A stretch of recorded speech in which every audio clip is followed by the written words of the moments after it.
Metabolism. It's one of those words that you've heard a lot about over the years, but you probably really don't understand or grasp the root of it all, what that looks like in your daily life, what looks like in the daily lives of those around you who are trying to be in better shape or just trying to be better with their health overall. And our guest today is one that's been helping people discover that and discover, health at its deepest root, at its deepest core. And she's specifically been helping women to discover that as well. So we're really excited to get into that conversation. So that story is coming up next.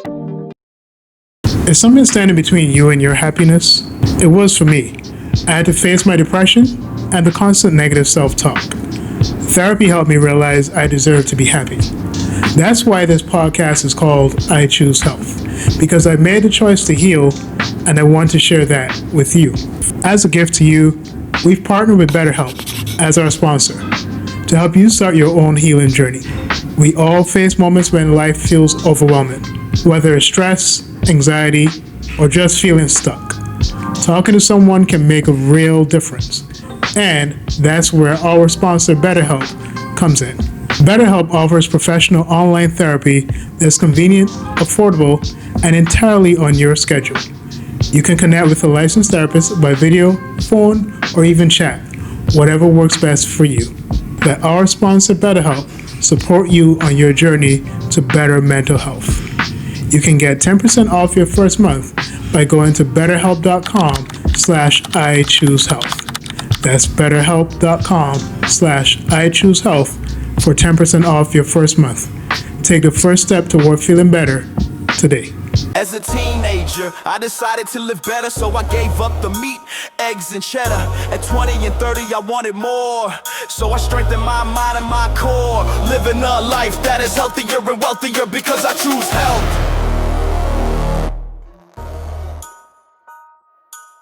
Welcome back to I Choose Health podcast. I'm your host, Stefan Leslie. And I'm really excited to get into today's discussion because I feel like metabolic health is something that is not really understood that the way that it should be.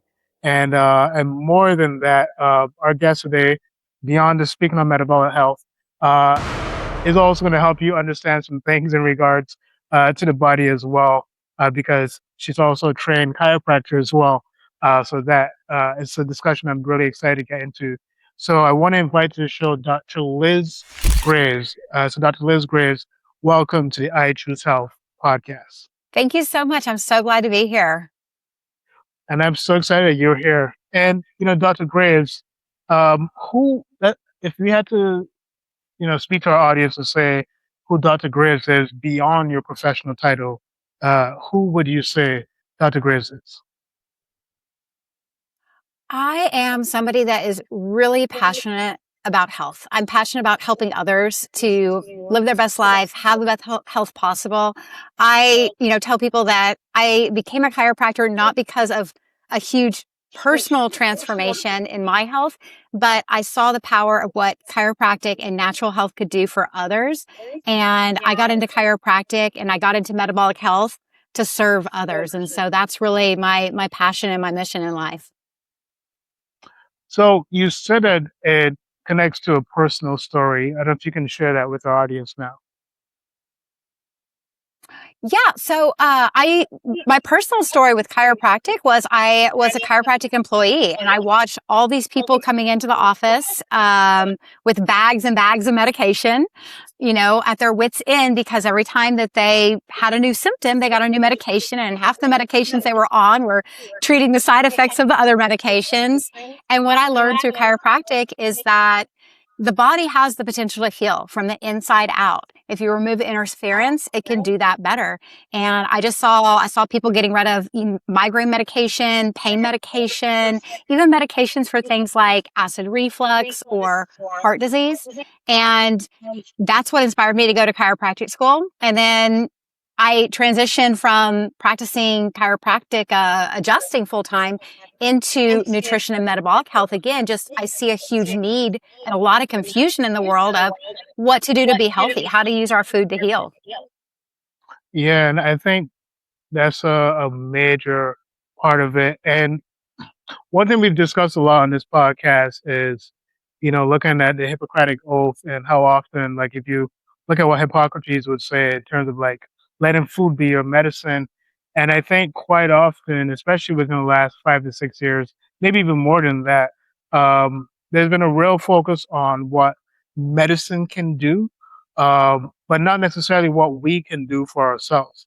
And I don't know if you remember the great speech from JFK when he said, ask not what your country can do for you, but what you can do for your country. And so, I think about for us when it comes to health, like we keep asking what can the medical industry do for us, rather than what we can do for ourselves.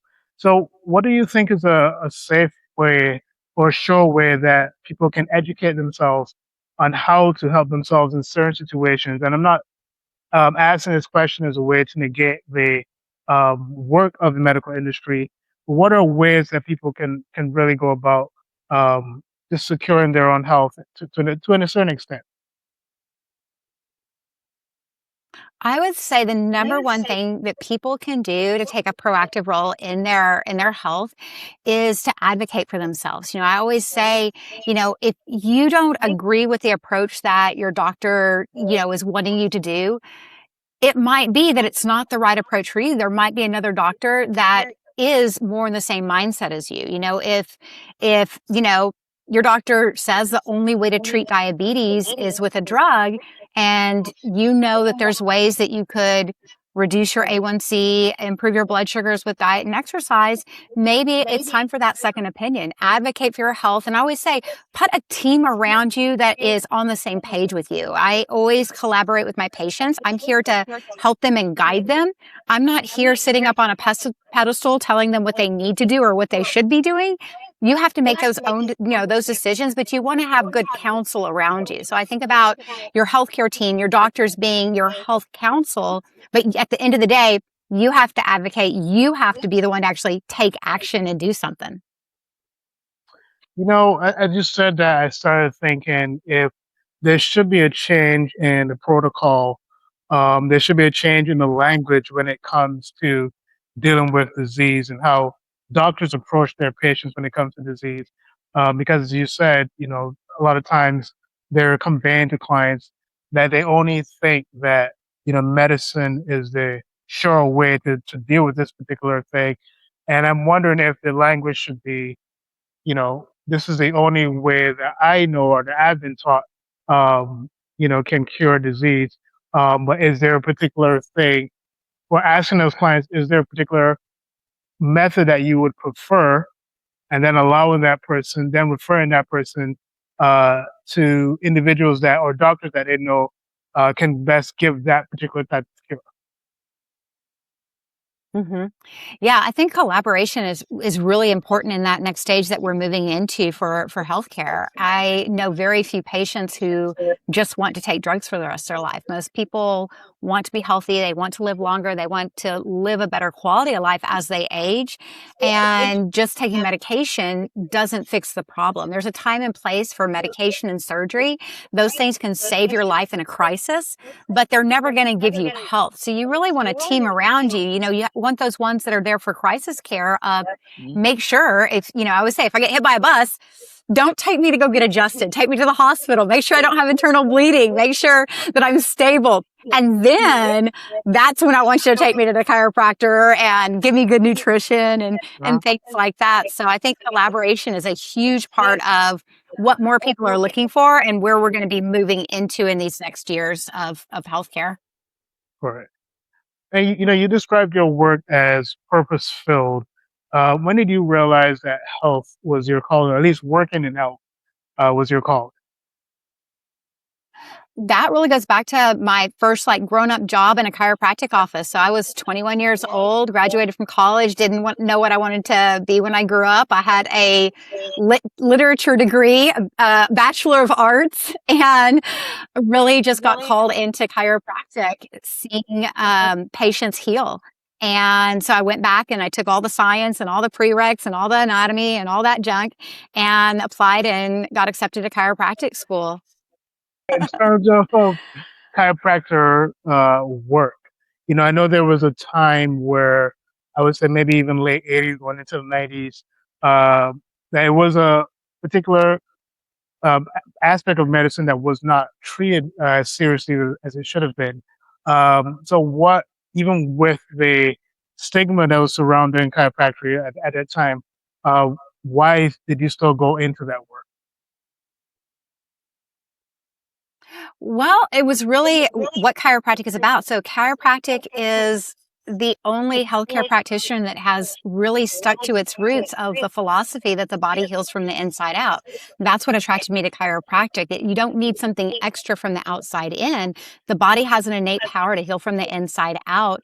And for me, I wasn't worried about the stigma. I always joke chiropractors, we've been swimming upstream since Uh-huh. the inception of chiropractic, in the 1800s.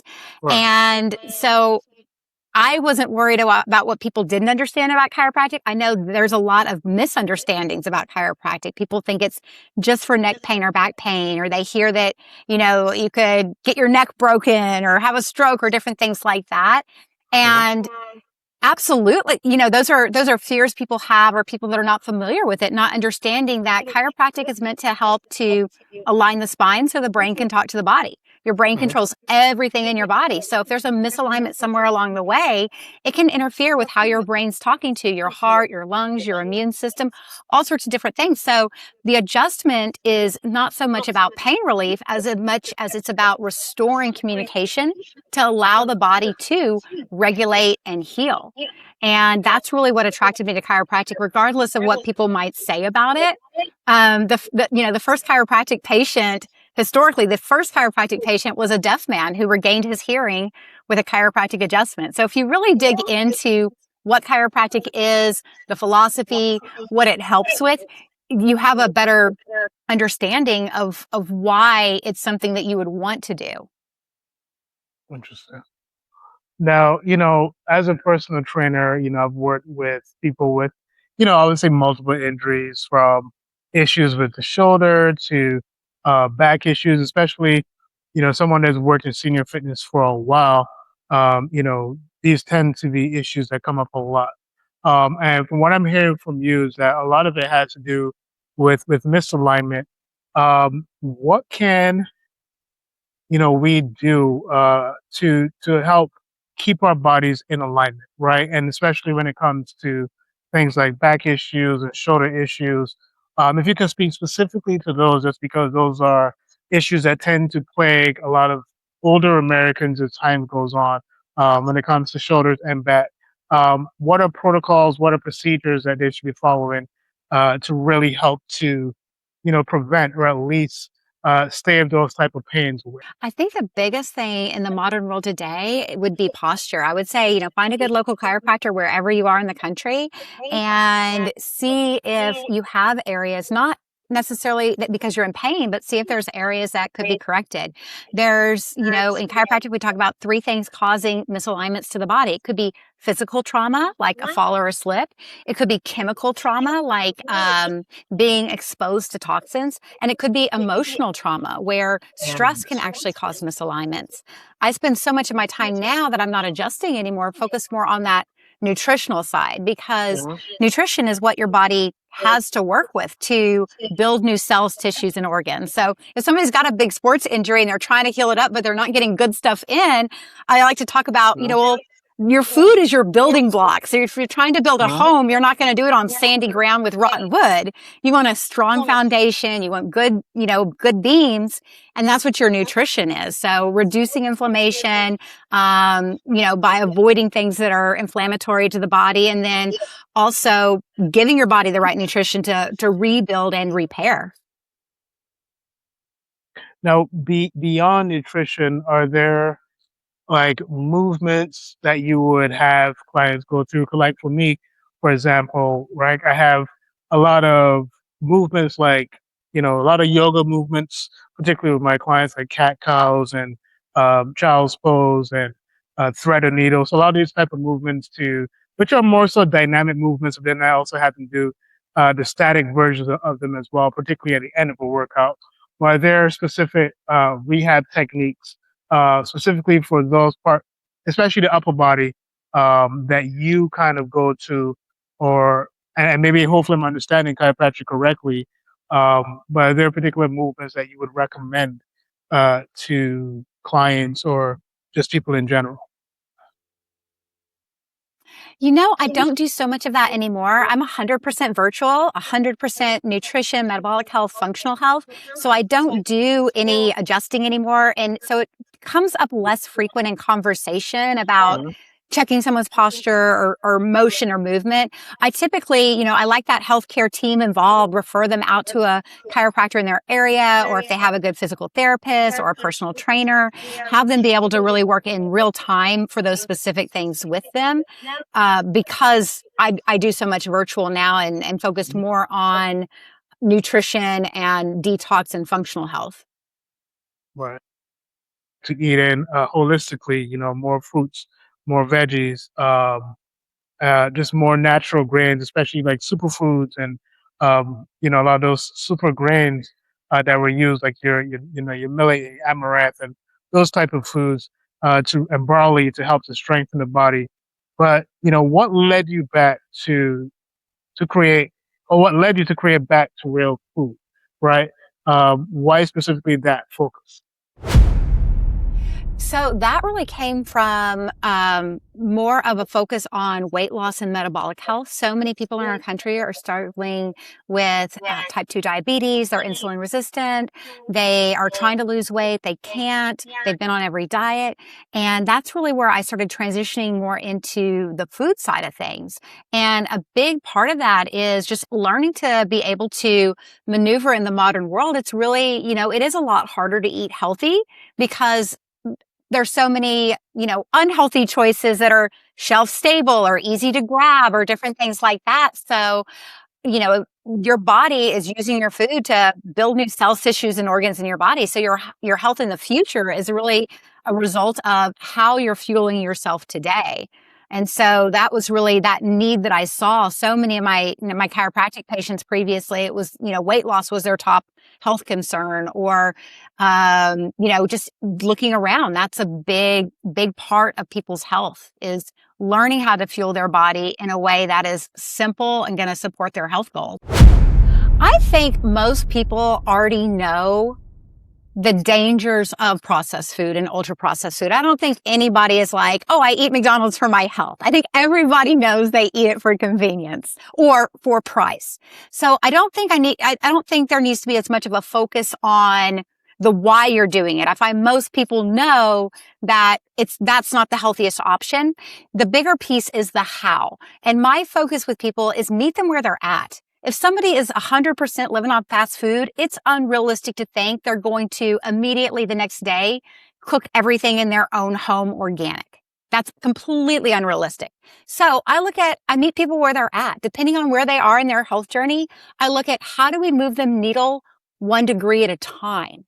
And I can start anywhere. I joke. I start with people that literally grew up on fast food and don't know how to cook, all the way to people that are doing everything right. Everything's organic. They know, I joke, they're down the rabbit hole of health. And it really is about how do we take what you're doing and how do we start moving that needle just 1 degree without backtracking.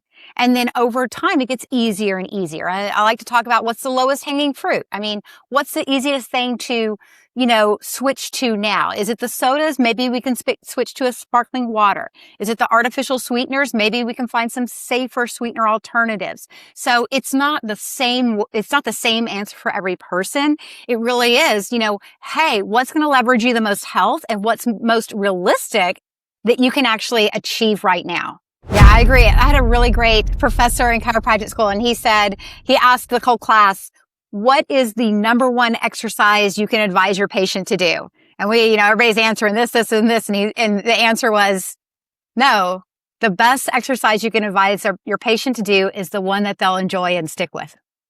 Bottom line. I love that question. I love talking about metabolism. You're right. It's completely misunderstood and it's thrown around and nobody really thinks about what it means. I like to start off by saying you do not have a metabolism organ. It's not like your heart or your liver. There's not one place in your body where your metabolism lives. Your metabolism is how every single cell, tissue, and organ in your body interacts with each other. So, when you see food, your eyes are visualizing it. Your brain is already thinking about it. You might already start salivating depending on if you're excited about eating that meal or not. When you start to chew food, your body releases saliva that starts to break down some of those food particles before it gets to your stomach. And that's like completely different digestive process. Your pancreas is involved to release insulin. Your liver is involved to take whatever the extra calories are that you're not using and store it somewhere in the body for future use. Your guts, breaking down and absorbing, and then you got your colon eliminating. So every single organ in your body works together to create this thing we refer to casually as metabolism. A healthy, fast metabolism is where you eat a ton of food and your body's super efficient at converting that into energy. You eat and you never gain weight because your body uses everything that you're eating. A slow metabolism is often where you eat, you might not eat very much, but your body's storing and saving more for later because not all those organ systems are working efficiently and effectively together. And so that's how I like to break down and explain the metabolism, because I like for people to kind of think about this and visualize this, because we think, oh gosh, I got a slow metabolism. I don't know what to do. I think I'm stuck with it. And that's not true. Your body can heal. Your body's adaptable, and it's not the same problem for every single person. So did that answer your question? I get so excited talking about metabolism. Right, clarification. We are peas in a pod when it comes to healthy weight loss, because I always talk about fat loss versus weight loss. Because if you just want to lose 10 pounds, you can go over to Walgreens or CVS and you can get a diuretic and you can get some, low sodium salt and you can lose 10 pounds of water weight. But guess what? You're less healthy as a result of that. You can also starve yourself, take drugs that help you starve yourself, that make you break down your muscle, and you can lose weight. The goal is to lose abnormal fat. And you'll get this because you're in the fitness industry, but I use body compositions. I teach that it's not the goal to be the biggest loser. It's to lose the right amount of weight. It's to isolate losing fat, to lose visceral fat, and maintain muscle. And yeah, you're right. If you're working out really hard and you're eating right, you could be putting on muscle, which makes you healthier metabolically, because your body will burn more calories at rest when you have more muscle. The most dangerous thing you can do is go on a crash diet, lose a bunch of muscle, and then when you stop that crash diet, you're going to gain that weight back, but you're going to have less healthy muscle to process what you eat, and you're going to be more likely to go into a type 2 diabetes kind of situation. So I am with you there. I want healthy weight going up and abnormal fat and bad visceral fat going down. So I'll say 99% of my practice base is people that are high in body fat and or visceral fat, and they are looking to get into a healthy window. And with that, and what I do with my protocol for helping to improve the metabolism and maximize fat loss, it works really well, and it is very easy to maintain. Now, you're in the fitness industry, so you are probably also working with people that are doing, fitness competitions, bodybuilding, powerlifting, things like that. And with them, that's a completely different scenario. I've worked with a couple of powerlifters. I've worked with a couple of those in that population. And the way they're eating and hacking to be able to get up on stage, to be able to compete in a competition with bulking and cutting, is a little bit of a different scenario, because they're trying to get below healthy normal body fat. Like, men 10 to 22 is healthy, but when you're getting on stage, you're trying to get below 10. So it's going to be really hard to stay below 10. You shouldn't stay below 10 as a male, or as a woman, you shouldn't stay below 20% as a female. You're going to jack up your hormones. So depending on what somebody's fitness goals or health goals are, I would answer that a little bit differently, but for my practice base, I work mostly with people that have elevated high body fat, have elevated high visceral fat. And so the target is to get that down into a healthy range for their gender and age and keep it there. not necessarily trying to push below where they're trying to cut. But I love what bodybuilders and fitness did, in the sense of hacking metabolic function, because that bulking and cutting, I do a similar kind of exercise, but not as extreme, to help adapt the metabolism with my regular practice base.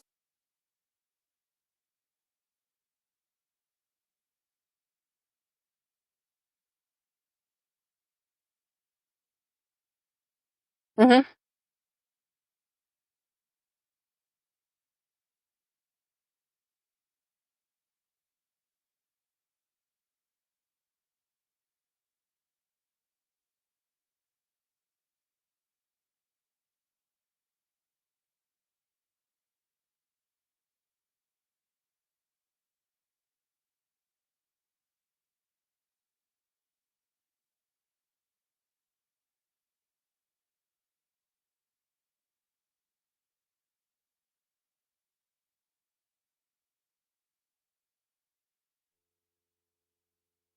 Whoa, that's a lot for a female. That's a lot.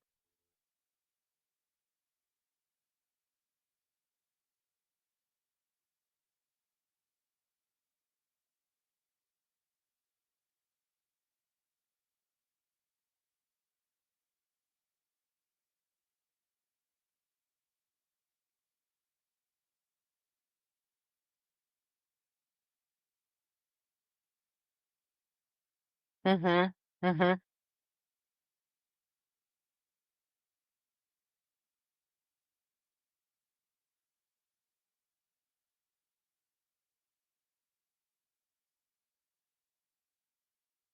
Mm-hmm.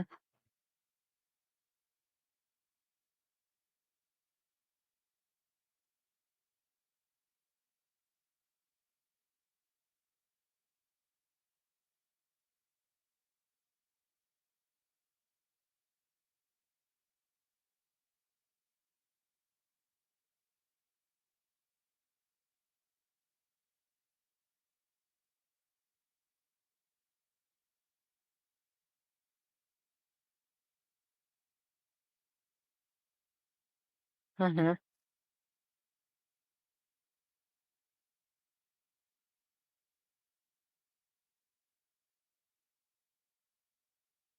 Yeah, absolutely. I would say there has to be something going on behind the scenes I don't know or understand, because she's there because she wants help, but there's something that she's fearful of, changing her habits or having to exercise, or even maybe having failed before. One of the things that I do with all of my patients is I do like an emotion health assessment, because I can change habits. I can tell you what to eat to help improve your metabolism.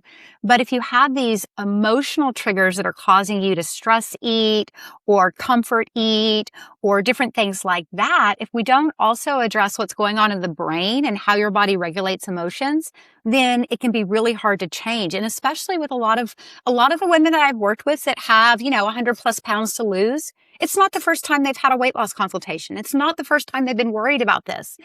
They've failed before, and there's that fear of failing again. And so I focus a lot on just creating a safe space. I always, I have patients that just knock it out of the park on my protocol, and I have patients that they don't.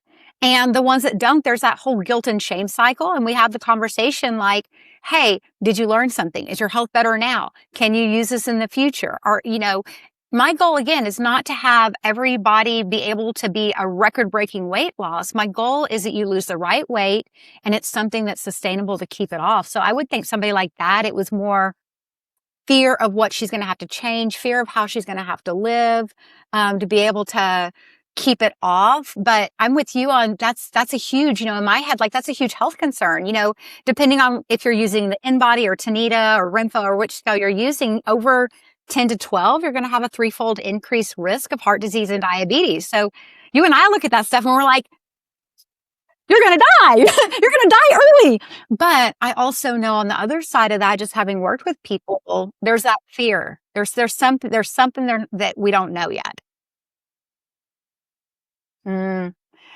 It's a little bit of what we talked about earlier, the processed food, the ultra processed food, what's in that stuff also. So adulterated seed oils, the vegetable oils, the canola oils, things like that are really hard on the cell wall. It's really hard. It causes inflammation, which again, we've got a high sugar diet in America, or a high carbohydrate with ultra processed plus those the adulterated seed oils.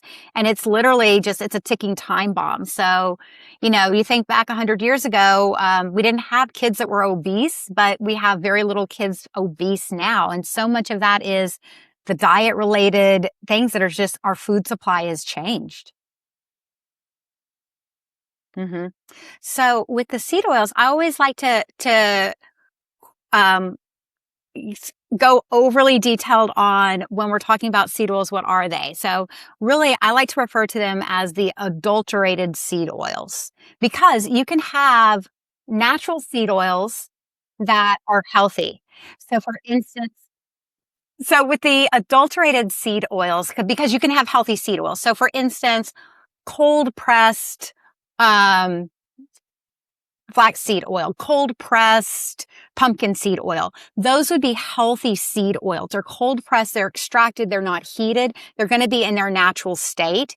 But when we're talking about the adulterated seed oils being more the vegetable oil, the canola oil, the sunflower, the safflower, things like that are not cold pressed, the way they are manufactured heats them to a high temperature.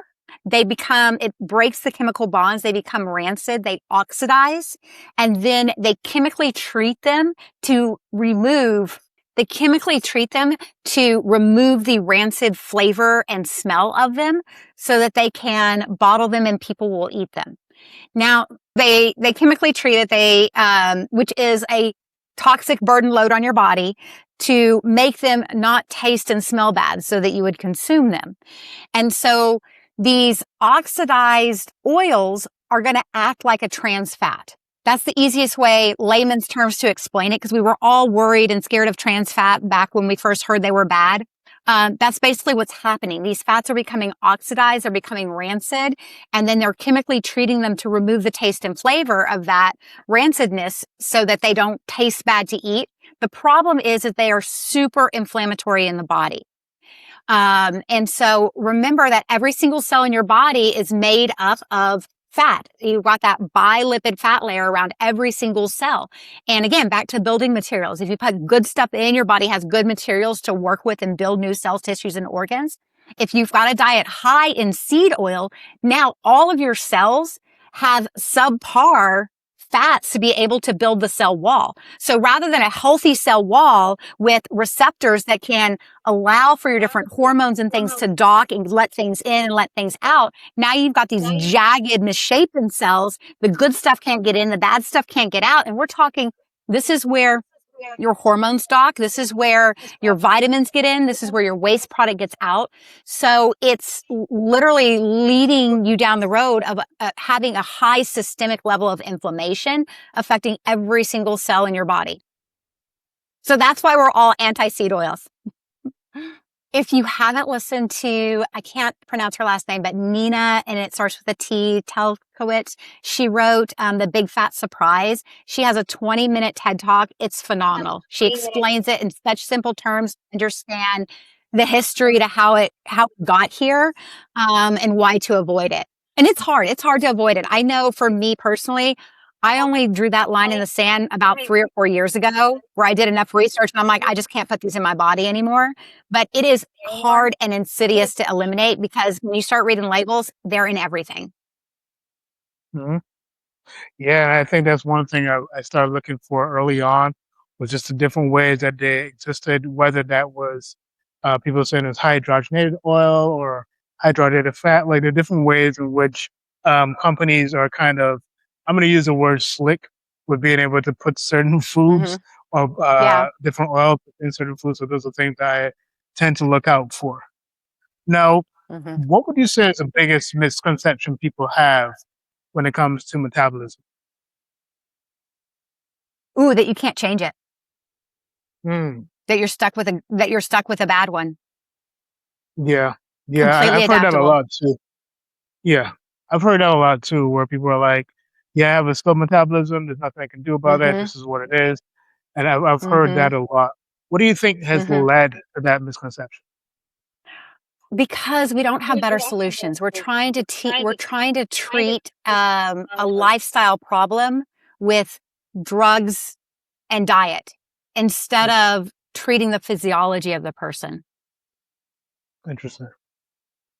Now, what are signs that tell you that someone's metabolism may be struggling? Right? What are Mhm. things that they should be looking for? Things that they're seeing that would tell you, like, okay, this person's definitely having issues regulating their metabolism. Hard time losing weight, hard time keeping weight off, low energy. So again, remember, food is our fuel source. It's how we get up and go. So if our body's not able to take what we're eating and convert it into energy, fatigue is a big symptom even before somebody starts struggling with their weight. Right. Tired after meals, same thing. Your body's either you're not getting the right stuff in that your body needs, or your body is not using it efficiently. Brain fog, that's another big one. So much of brain health is, again, if we're eating a processed food diet or we're not getting the right nutrition, we're going to have a lot of inflammation in the brain, a lot of brain fog, a lot of fuzziness. I would say those are the biggest ones. Mhm. I want to talk about something that I hear a lot because as a personal trainer, at least 60 to 70% of our clients are usually women. And so whenever I tell them stories about how, I lost weight originally, because I think most people know that between the ages of 8 and 20, I was overweight. And I think my breaking point was because I became vegan at 17. So when between the ages of 17 and 20, and I'm noticing, hey, I'm still overweight, I'm still struggling my weight, I finally got to my breaking point. I'm like, okay, we gotta like change something here. And so, that particular year, I think I lost about 70 pounds, right? And I lost 45 within the first 3 months, right?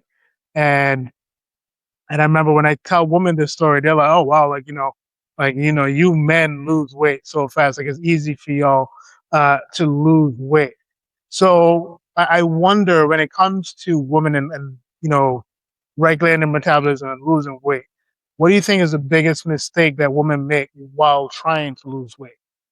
Mm, I'm going to answer that question. But first, I want to answer the men versus women, because I have so many women who are like, my husband lost 10 pounds because he cut out sodas. I haven't had a soda in 10 years. I'm like, I know, I know. So here's what I always love to explain to women to empower them. It is, men are more adapted to be able to lose weight easier in the sense, or faster, because they have more muscle mass than women. On average, like naturally, men are going to have a higher muscle mass than women. More muscle burns more fat at rest. So anything you do is going to be leveraged against the muscle mass. The other side of that is men are supposed to have lower body fat. Healthy body fat for men is 10 to 22.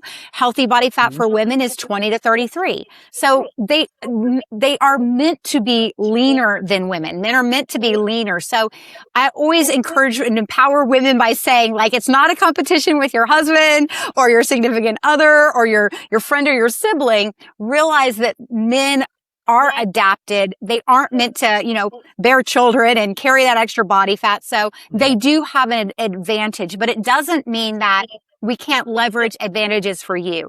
The biggest mistake I find that women make, I would say, is they undereat for too long. They put their body into starvation mode. They don't have a good feast cycle, and it slows down the metabolism over time. So earlier when I was talking about what I loved about bodybuilding and bulking and cutting, I don't do something that extreme because my population doesn't need that. But I do cycles of focusing on eating in ways to drive fat loss and then eating in ways to feast and stabilize the body. And that's how you protect and improve the metabolism while efficiently and effectively losing fat. Yeah, no, I think you're right. I mean, it's so important for people to stop looking at the, as you say, comparisons, and then really focus on what they can do, specifically in regards to their situation. How can someone know that they're healing instead of simply losing weight? But yes, how do you know that someone is really healing instead of losing weight, right? Because I think that when it comes to to health, people are not really focused on, how they're healing overall, right? Because I think with this show, one of the things that we focus on first is mental resilience and mental health, and then looking at, dealing with everything else. So how do we know that they're really healing instead of just losing weight? hmm Yeah, so I would say when we're working on metabolism, one of the key signs that they're healing and not just losing weight is they are able to eat more that without gaining weight. They're able to eat more and have more energy and have less brain fog, and they see that their body's working better than it has been. I think those are those key ones. If you want to get really nitty gritty on the details and the testing, I love teaching how to, test your, self-test blood sugar, self-test, we have so many options and that those kind of things, and you can see your metabolic flexibility changing. You can see how your body's responding to food. So I think there's a lot of different ways that we can monitor and measure, but just real simple terms. If your goal is to lose weight and you want to be getting healthier, at some point you should be able to eat more and keep the weight off. You shouldn't just be starving yourself into oblivion. You should No. be having more energy, feeling better, thinking clearer. It's not just about the weight loss. It's about health and longevity. Yeah. And I wonder, because I definitely don't want to make this a male female thing, right? But I wonder who is more receptive, especially when you're working with clients, who's receptive to the work that you're trying to do with them, right? In terms of repairing the metabolism, because it's just been my experience that, you know, not fully, but it's just like when I'm speaking to my clients that are women and I'm trying to help them change some things in regards to the way that they're approaching their diet, the way they're approaching exercise and health overall. Sometimes one of the first things they say to me is, "Well, I know I have to cut this out. I have to stop doing this and that." And so a lot of it comes from, as you were saying, a lot of them do go into a lot of restrictive diets. So, what has been your experience working with clients, and who seems more receptive to what you're trying to do for them?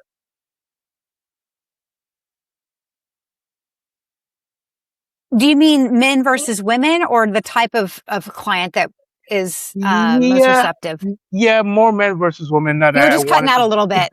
Yeah, not that I wanted to make it men. Oh, yeah, not that I wanted to make it men versus women, but I noticed that because I'm working with mostly men and women, um, that a lot of times that it's not that women are not receptive, but they come in with a lot of ideas about restrictive eating and a different type of diet. So I guess my question would be, Okay.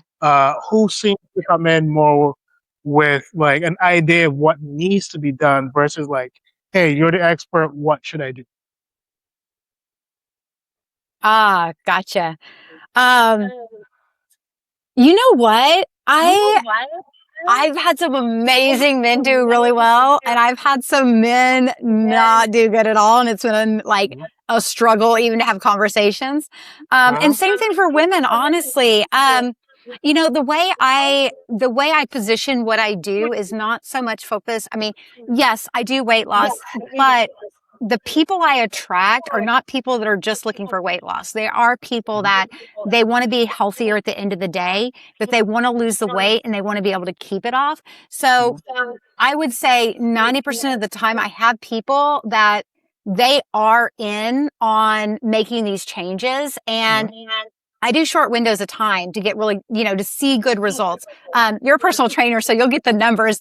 I'm sorry Right. for the audience if y'all don't get all these numbers, but Yeah. I will see women drop 3 to 6% body fat in about 8 weeks. And Mm. I'm testing body fat, visceral fat, muscle mass. They're maintaining muscle. Water's going up. I put them on minerals. I put them on electrolytes. So we're maintaining healthy tissue, but they're dropping 3 to 6% body fat in 6 to 8 weeks, which I mean, as a personal trainer, that is Mhm. phenomenal. That's hard to Right. do. Uh-huh. And and the great buy-in with my people is they don't need to work out. So it's all nutrition Right. based. So I find for when I'm working with people, they're seeing results week by week, so it keeps them engaged. Right. The window of time where we're targeting fat loss is 3 to 6 weeks, and then we're switching gears into a feast cycle. So I find that the carrot stays in front of them and they stay motivated. As long as they stay engaged with what they're doing, they're getting results. And so it's not very hard to get them to come along with me because they're getting results with what they're doing. Right. Well, Dr. Liz, I really do want to appreciate you just taking the time to do this interview. We're obviously out of time, and then someone just told me that there are a ton of people outside for this spin class. So, uh, you know, Peloton, if you guys want to hire me, give me a call. But no, but Dr. Liz, I really do appreciate this. And, just quickly, just let our audience know where they can find you, whether that's on socials, on the internet, just let our audience know. Absolutely. So you can find me the easiest on my website. That is www.back2realfood.com. I'm Dr. Liz Graves. You could probably also Google or find me that way. I'm a little bit on social media. It's not my best thing, but I'm working on getting there and just sharing more tips. So I am on Instagram and Facebook. And I work with people all over the country. So I'm not limited by, somebody that lives nearby. Well, Dr. Graves, I want to thank you so much for this. And for my audience for tuning in, this is Stefan, just reminding you that choosing health is about choosing power, possibility, and purpose.